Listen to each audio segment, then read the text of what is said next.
Welcome back to No Spark Garage. My name is Mike, and today in the shop I have my 2000 Yamaha V-Star that I turned from a classic into a custom. At the end of the last video with this bike, I went through and showed where I cut the rear mudguard and kind of made it look a little better, but I did find another option for it. And unfortunately for me, it's a little too expensive to buy for a piece of metal, so I'm going to try and do some fabricating. So I'm going to flip the camera around here and kind of talk about it a little bit. Okay, so the piece I found mounts up here behind the stock light, comes down and puts the plate like this, but it gets rid of all of this. It gets rid of the extra plastic here, and basically you can mount the turn signals here directly to it. So it brings everything in closer and not as far out. So, like I said, for myself, it's a little expensive.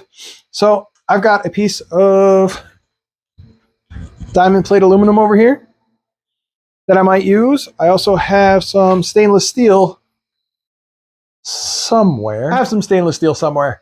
I believe it might be in my shed. So I'm going to go through and pull this apart and then do some CAD designs, some cardboard aided designs.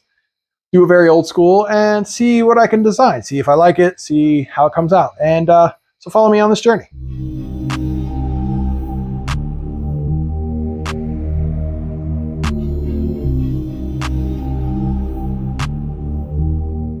Okay, so you can see, quick, simple. On my bike at least, these bolts here were a T40 Torx. Had a 10mm nut here, and then the two bolts for the seat here were both 4mm Allens.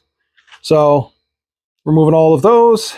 And these guys here, one of the things you got to watch out for, at least on this bike, is this guy for the backrest. It's a nice spacer. I don't want to lose those. But all in all, it's off.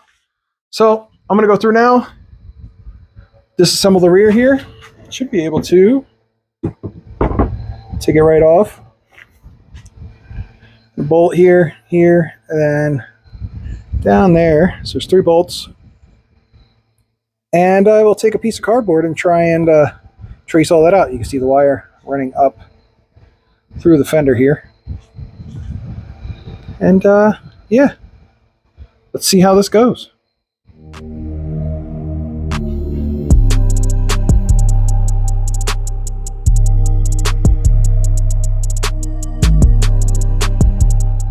Okay, so there were a few more bolts.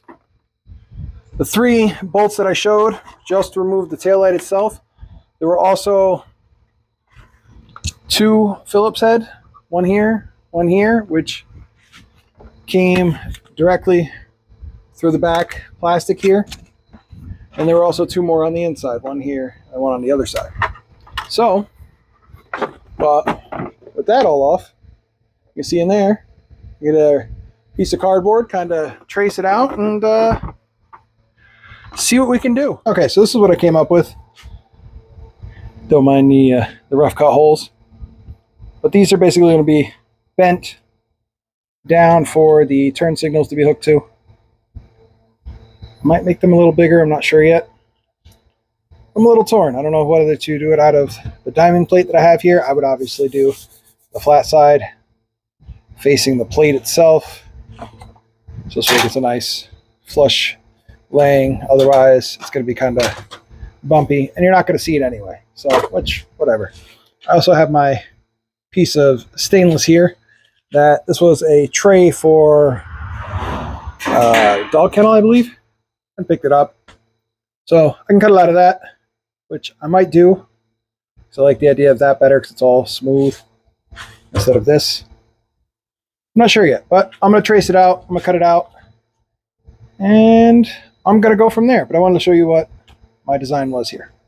Okay, so as you can see here, this is my finished product. I know I didn't show me cutting it out and bending it and everything else. Ended up using my bench vise over there, little ball peen hammer to help with the bends here and everything. But you can see where it mounts up behind the light, comes down, nice little bend here. I did change the design here. Instead of doing the little tabs like you saw with my cardboard, I ended up just doing it straight down like this. I feel like it flows a little better.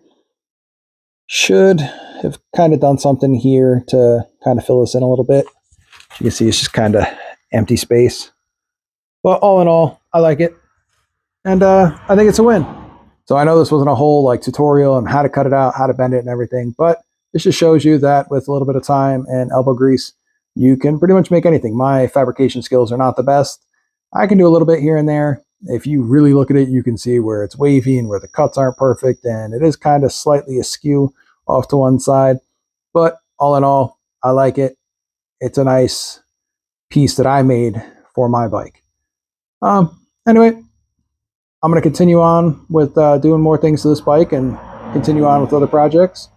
If you find that you like these videos, like, share, subscribe, hit that notification bell so you know when I throw new videos up there. And thanks for watching.